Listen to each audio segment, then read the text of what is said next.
Alright, since Alyss is making her debut next week, I wanted to go over the general basis of her kit and some mentions for future updates that will get you pretty interested. About Alyss, PV trailer was revealed yesterday for her being a Frost character with some unique abilities to take note of. She's a DPS with the stats of attack, HP, and resistance, which is pretty different from your other DPS units, well, besides Claudia of course, if you actually think about it. Anyways, Alyss provides Frost resonance, so she'll have really good synergy with other Frost units such as Saki, Frigg, Merle, and some other characters to think about, especially in the future. She has hyper body, iframes, and instant freeze, and she has more additional passive that we will get into about her cold field and utility. The important thing that makes Alyss good as a whole is that she is a character that you'll definitely want to consider not just for damage, but it's what she provides for not just Frost element, but for the other elements as well. Alyss being able to clone herself after you've done her cold field skill, similar to Frigg's ice domain regarding vigils, but Alyss is way bigger. The clone passive behind it, while inside the cold field, any frost weapon skill used triggers her passive, which allow Alyss clone to come out to discharge first, then copy the skill you initially did. The cloning isn't the same as the hologram relic that we're all used to doing regarding half or even a fourth of your damage. The Alyss clone clones the entire damage completely, so if you hit 1 mil on Saki's skill for example, the clone is also going to hit 1 mil.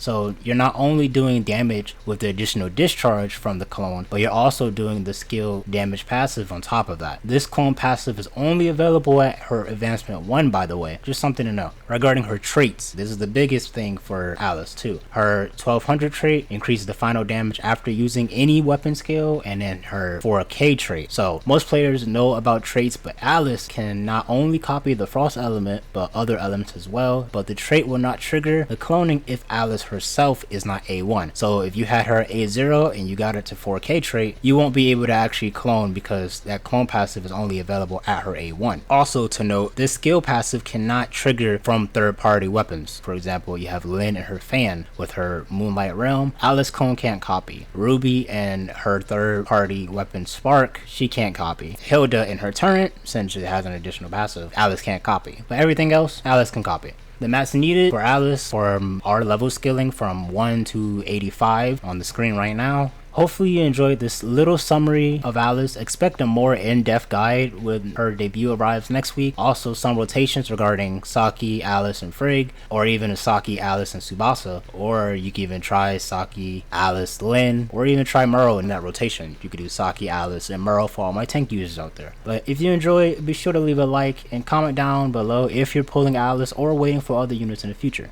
But it's been your boy N. I'll see you guys next time. Peace.